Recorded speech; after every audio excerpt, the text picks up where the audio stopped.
Welcome to the Cash Flow Couple Podcast, where we go behind the scenes in our short-term rental business and reveal tips, tricks, secrets, successes, and failures.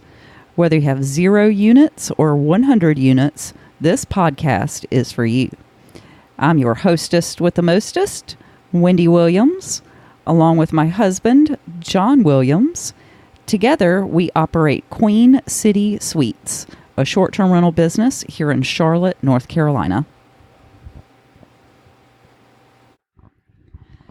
So this week we've had a special request from a listener. Shout out to Peter from Washington. Thank you for messaging us. And his question was, what trends are you seeing in the short-term rental business and specifically in our market? And that was a really good question. That is a really good question, because that was something that we Peter's in one of our student groups that we're in, or investor groups that we're in, and I was actually making a post saying, hey, we're seeing trends basically based on this past week, because we had a lot of, Hurricane Dorian was coming through, and we had a lot of people booking that were trying to escape the hurricane, like they were evacuees. And I mentioned that, hey, I kind of remember this from last year. That's right. We sure did. And that last year, I can't remember what the name of the hurricane was, but it was actually supposed to come into Charlotte. Yeah, but it never actually did. Came here. Yeah. But I remember it didn't happen. But at the time, if you remember, this was last August or September, actually, and we basically only had the basement. We were just starting up the other units. And so I specifically remember buying a generator for our own use and buying a bunch of water and all that kind of thing, because you want to be prepared. And at hindsight's 2020, it did not actually affect us that much, that we didn't need that kind of thing. But I changed our profile picture, or our listing picture on Airbnb specifically, and put a picture of the generator and said, hey, we got a bunch of water, and this is a safe place to come stay with us if you're evacuating. I remember that. Yes. I remember you doing that.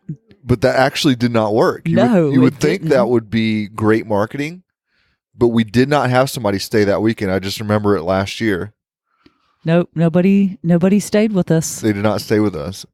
So maybe it's because, we were talking about this earlier. Maybe it's because, hey, why do I want to go to a place where they might need a generator and water, right? Well, that's a good point. But at the same time, we discovered this year that it mattered more that we were pet friendly. Yes, because the pet friendly places that we have got booked first. Yeah, so fast forward a year, we've got 2 units that are all the time pet friendly. And then we had somebody else inquire to us saying, hey, we'd like to come, stay in the basement. Is it okay if we bring our kitty? She told it was her kitty. Oh, she was so sweet. It's a cat, but she said her kitty. And that ended up working out really well too. But everywhere that we got booked were places that we were pet friendly. Yes. So that was interesting. So every September, we need to think about that. So what are we going to change, or what are we going to do differently next September? Yeah, so that's really good, because that's one of the trends that we noticed. When hurricane season starts, Charlotte is one of those places that people tend to look to as an evacuation place to go to, because it's a major city, or at least a minor city, right? I mean, it's a city. And so if you're evacuating from, say, South Carolina somewhere coast, or North Carolina somewhere coast, not so much Florida. Not so much. Because I think we're too far away. Right.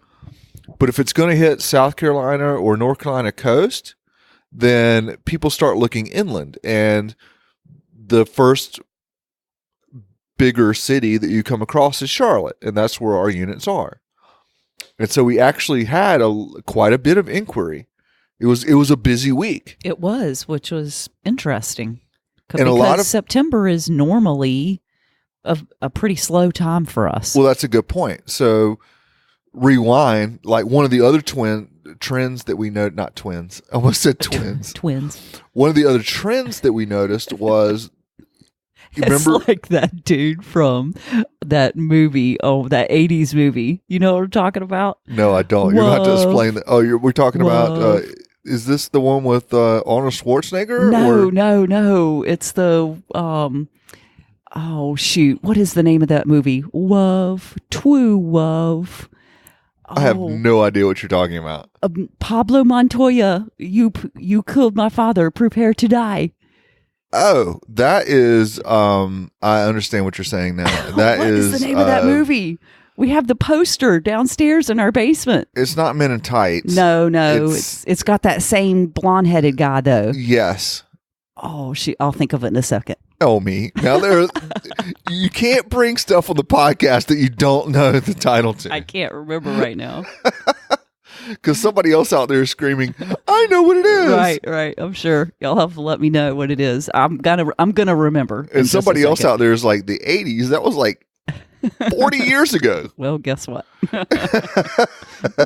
we're dating ourselves. Yes. But anyway, before you said twins. No, so I said twins, and then we go off on some 80s movie with twins in it? Twoo Wove. Twoo Wove. Okay. We'll have to look that up. I don't know if we can. Maybe we'll add in the show notes. So what was your point? So another trend that you were noticing and I said twin, yes. Okay. So I was just noticing that, we were talking about trends, and the whole reason that we tell this story before, but one of the reasons we had our light bulb moment was last August, a year ago.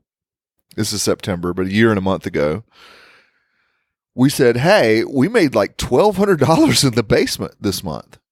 And we were sitting around just like this. We told this story before again. And we said, hey, why don't we do more of these, right? That was kind of the genesis for, hey, let's go do more of these. Just do more external units. And I noticed that this past August, we actually made the same amount of money in the basement, almost to the dollar that we made last year. No in kidding. August. Yes. So that got me thinking about trends.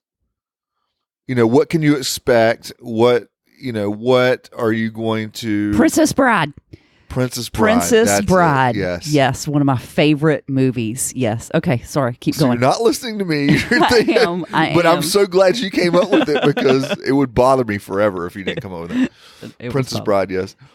But yeah, that was one of the trends that we noticed is, hey, so now we know, and this is kind of something we were talking about, is you can do kind of research as far as like looking at AirDNA or other kind of data sources, but you don't really know for your specific unit or units what that looks like until you have your own data, right?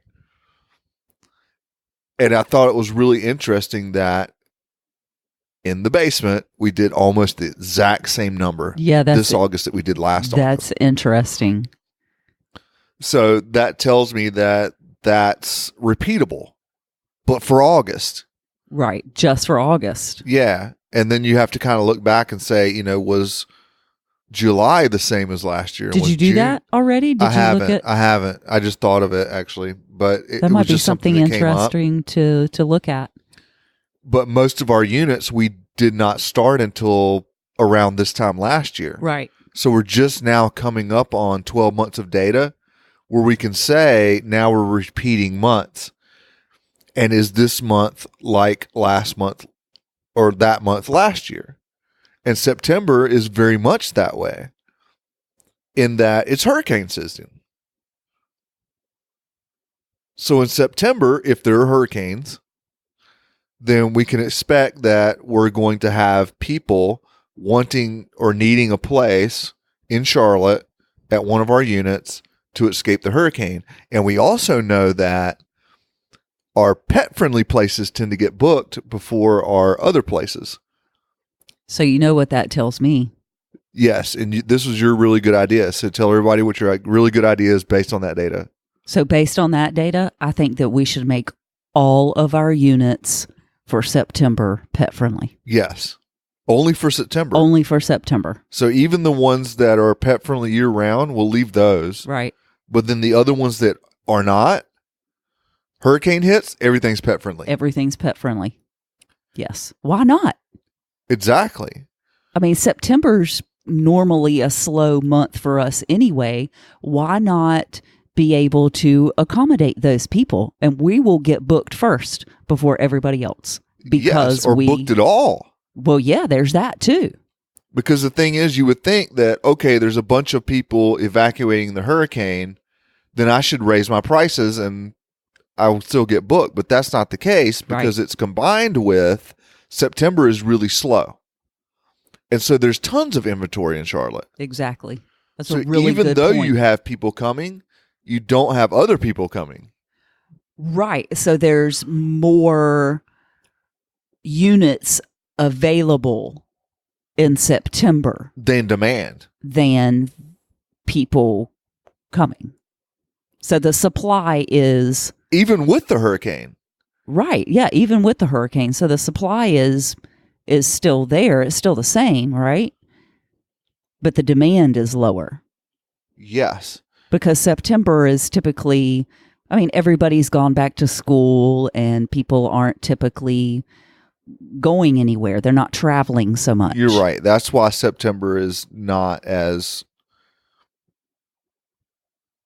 occupied as the summer is, because most people go back to school time and nobody's traveling, and we cater to families with children. Right. So why not during September just make all of our units pet friendly? Yes, because that differentiates you, right? There's a ton of people that would not take them, even though they're hurricane evacuees, because they're not pet friendly. And so you have people that are traveling that normally don't, or normally would not, at least in September. But all of a sudden they have an urgency. They need a place to go. And they're like us. They've got May and Ziva and the cat. Right. Yeah. We were thinking about this. Two labs and a cat. Right. What would we do if we had to evacuate? Yes. I mean, we would have to find some place that will accommodate 2 100-pound labs. Yeah, they're very well behaved, and a crabby ass cat. Crabby cat. But yeah, you're right.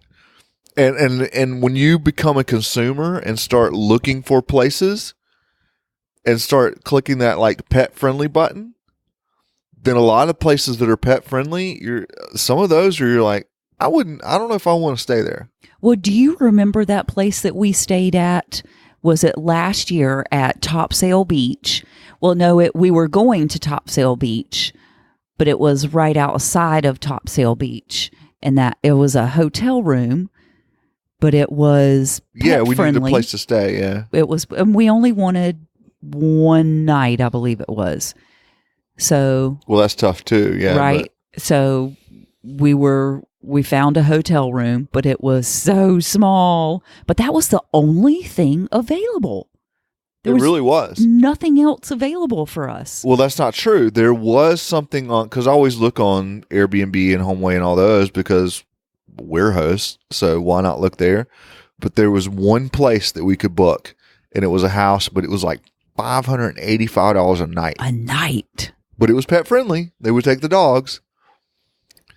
But what we ended up doing, because we only needed the one night, is we stayed at a hotel that was pet friendly, but they really weren't pet friendly for the type of pets we had. Right. It was like bring your 2 small dogs maybe. And so we booked it anyway and kind of snuck them in. But that just tells you there was nowhere to go. There was nowhere for us. And so we've now realized in this time of year, even all year, like our pet friendly places do better But and specifically in this type of situation where somebody is looking for a place like last minute, you're kind of it's supply and demand. And I was going to say you're the only game in town, but that's not really true. There are other pet friendly places, but there are fewer. And so it's a supply and demand thing, and the supply is low and the demand is high for that particular type of unit. Yes. Even though overall the supply is high. Even though the demand increased some, it increased even more for places that accepted pets. So that was kind of our trend. So now next year we're like, September's good. It's a slow month, yeah. And you never want to hope a hurricane comes. You know what I mean? Definitely not. But if it does, we're ready, and we have a solution for those people. And that's the kind of attitude you need to have, I think, is like, I want to be there for those people, and I want to, be a solution for them. But why not be that solution if you can?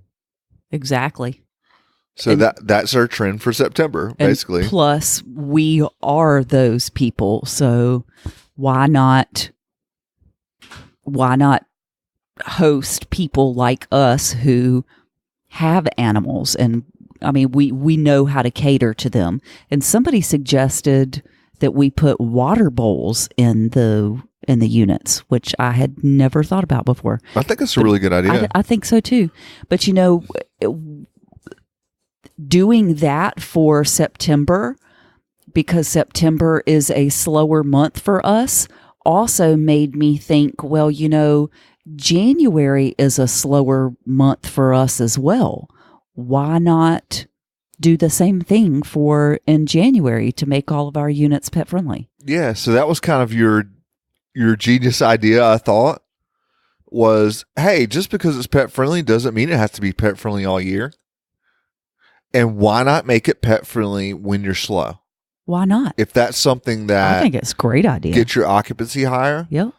Because there are places that we have that we just don't want to make them pet friendly all the time. Well, and it's hard because carpet and wear and tear and pets damage don't really mix well together. You know what I mean? But you're right. If it's a slow time, if it's a slow month, why not?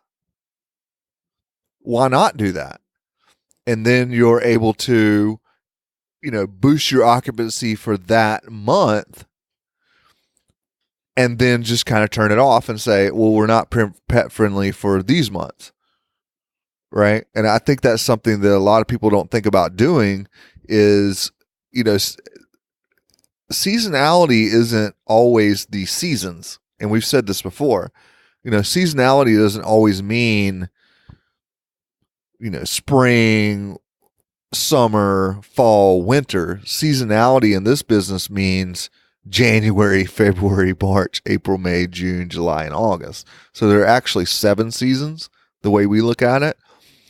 And what happens in January isn't necessarily what's going to happen in February. And what happens in February isn't necessarily what's going to happen in April. So we find that seasonality is by month. And so if you start to look at things like that, like we did the hurricane thing, saying, hey, September is possibly hurricane season, let's accommodate those people. Or August is possibly one of our higher grossing months. Then knowing that, we can adjust for the other, quote, seasons, meaning the other, quote, months. And it doesn't mean that our stuff has to be, monolithic across the year. We can adjust up and down what we offer based on the season, quote, month. Genius. Pure genius. Well, it was your idea. I know. That's what I thought it was a really good idea. So in the slow times, in the slow months, we also need to be looking for different types of bookings, such as like we have right now at one of our places. We've got a lady, we've got a couple that their house got flooded, and they needed a place to stay while their house is being repaired. So I think that looking beyond the booking platforms is also a really good idea for us to start doing during the slow times as well. Yeah, for sure. Because we talked about that too. Is it's easy to make money in June in our market. It's hard to make money in January. Meaning I can just be on the platforms in June. Yeah. I can be on Airbnb, I can be on HomeAway, I can be on Booking.com, and whatever. I'm going to get booked. I'm going to make money in June. It's just going to happen. In December. And in December. So you're talking about trends. We're now getting booked in September for November and December. And we already know this from last year. You know, Charlotte is not a vacation destination. It's a city of interest. Yes. It's a place that people come to visit family. They come for events, yes. But it's not a, you know, Palm Beach, or it's not the coast. It's not the mountains. So people come here for very different reasons. And a lot of times it's for exactly who we serve. It's families with children coming to visit family that are in the area, or funerals or weddings or whatever, right? But we also discovered that there are clusters of times that's more likely, and holidays are them. Yep. So Thanksgiving, Christmas, that whole, and even Halloween, really, but that whole build up to the holiday season, late October, November, December, is when people come to the area, and that's when they're looking for places. So when I was looking at data, I noticed that last December, my price wasn't so much correlated with whether I was booked or not. That's interesting. Yeah. Like it normally is. I would say that is normally the case, would you not? Well, it depends on the season, meaning the month, which we already established, right? So in business school, we learned something called price elasticity. So basically what that means is how much does the price actually affect how much of the product do you sell? And I've noticed that in December, it doesn't matter nearly as much. You know why? Because there's so much demand. There's so many people coming that being lower priced will get you booked first, but everybody's going to get booked. Right. Even if you're higher priced. Same thing in June, same thing in July to a little bit lesser extent, but still good. But in September, price matters a lot. Because the demand's not as high. Right, because there aren't that many people coming. So the people that do come can afford to shop and get a good bargain. In December, it's not that way because most places are booked. Right. We're already getting booked. And we're already December, getting booked, right? So, which means other people are too, which Right. means the supply is lower, which means the demand is outpacing the supply. And at some point, if you want to book last minute in December, I can almost charge whatever I want within reason. I mean, I can't charge $10,000 a night, but you get the idea. It's not a matter of, am I $160 a night or am I $145 a night? Right. I'm the only game in town at some point. So you're going to get booked.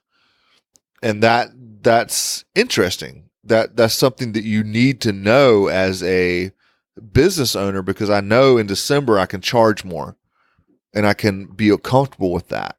I know in December I need to, or I'm not December, but I know in like September, January, which are two slower months, I need to be very much more price sensitive and compete on that level. Or I need to do something different. Like in this September, maybe I need to be all pet friendly. Exactly. Maybe in January, I need to be all pet friendly.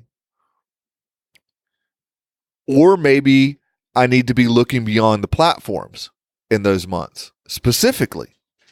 Always. But specifically in the not small times, but the lesser demand times. Because I want to be in control. I want to get the kind of clients that like, for example, you can't plan when your house gets flooded. Right. It just happens. So I want insurance clients. You can't plan when somebody dies. So I want people coming to town for funerals, those type of clients. So it's by season depends on how you adapt and what kind of business you go after. Yeah, it was a very interesting. It was an interesting question, and it's interesting that now that we're able to look at a whole year's worth of data, that the information that you can extrapolate from that data is going to help you for this upcoming year, right? So we don't have a year's worth of data for all of our properties yet. Correct. But we will coming up here in very shortly, starting in October, because that's when we actually came online with our first external unit. So it's going to be interesting to compare last December with what's going to happen in this December. So yeah, for sure. But we kind of have an idea now of what's going to happen. Yeah. Because we've been through a December with those units. And even the ones we added after that are very similar. So you can almost say, okay, these will be very similar to the other ones. But if you were just starting out, and you get that kind of question all the time too, it's like, what can I expect to make? And it's really depends. hard to say. It depends. Because you can go look at historical data, you can go look at air DNA and get data from there, but you don't really know for sure until you've weathered a season yourself. Right. So you almost have to make it a year or two. And then 5 years from now, you have a really good grasp on it, right? So that's how you start seeing trends. But I thought it was really interesting that we've started seeing them now, because we've been through that, at least a cycle.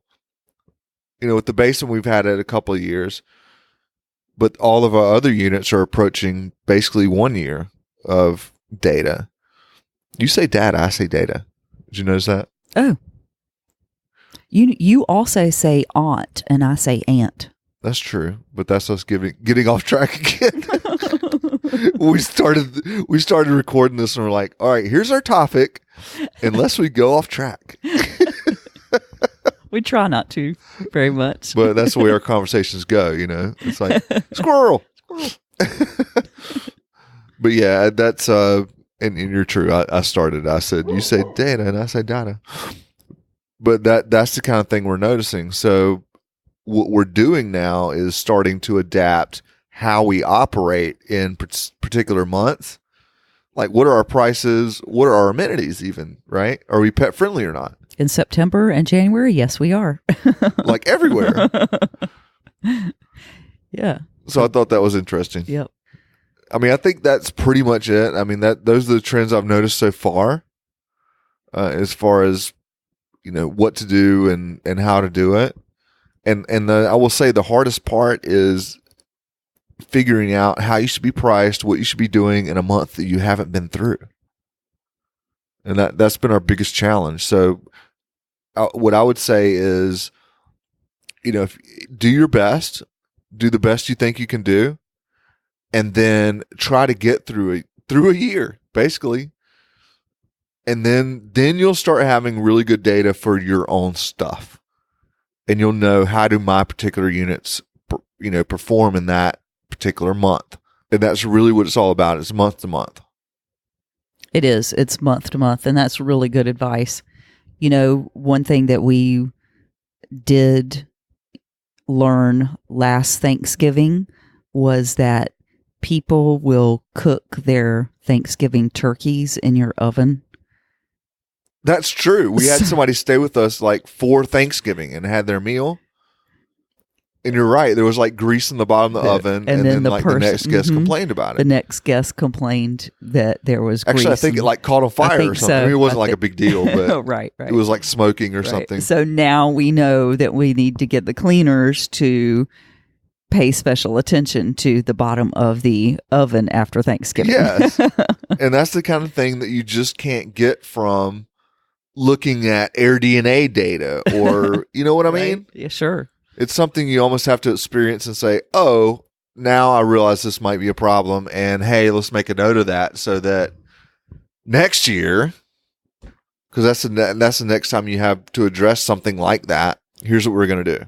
So that's a really good example. I really like that. I forgot about that one. If I come up with any other examples, I'll let you know. But that's the only example that I can think of right now. All right. Well, I guess we'll go to the outro and that's it. Okay. Thanks for listening to another exciting episode of the Cash Flow Couple. If you found value in this episode, please subscribe to our podcast wherever you listen. We're on iTunes, Stitcher, Google Play, virtually anywhere you might find a podcast, whatever podcast player you're listening on now. Hit that subscribe button. It really helps us out. It helps other people find us. It helps us move up in the rankings. If you did not know, we also have a YouTube channel. It's The Cash Flow Couple. All of our episodes go there. But as well, we also put other video content that is not part of the podcast. You can find us on Facebook at The Cash Flow Couple. We go live there quite a bit. We share tips, tricks, things that are behind the scenes in our business that you may not see on the podcast, but it's definitely more of a real-time, day-to-day type experience. So definitely follow us on Facebook. If you want to ask us questions or if you have concerns or something you want to hear on the podcast, hit us up by email, info@thecashflowcouple.com. We love to hear from our audience. We really care about you guys. We want to see you succeed, and we want to hear what you have to say. So hit us up, info@thecashflowcouple.com. So until next time, happy hosting, happy investing, and we'll see you on the next episode of The Cash Flow Couple.